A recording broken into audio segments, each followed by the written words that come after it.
ar užsienio agento įstatymo propaguosit, kad politikai nedirbtų kitų šalių interesams? Čia ne užsienio jau agentas, čia baudžiamasis kodeksas.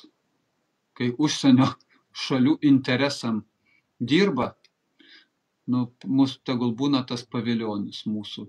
Tiesiogiai pats, viešai, gražiai, gerai, galvodamas, kad ten nevieša.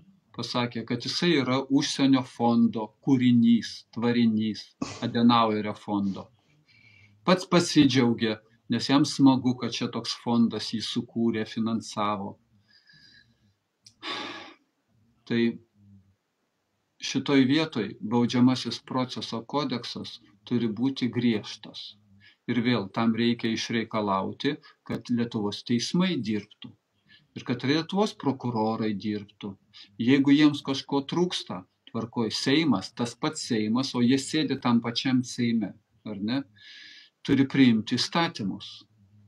Tai per 1,5 metų, galvoju, šitą klausimą galima jau kaip reikalas paspręsti. Greičiau jokių būdų nebus galima.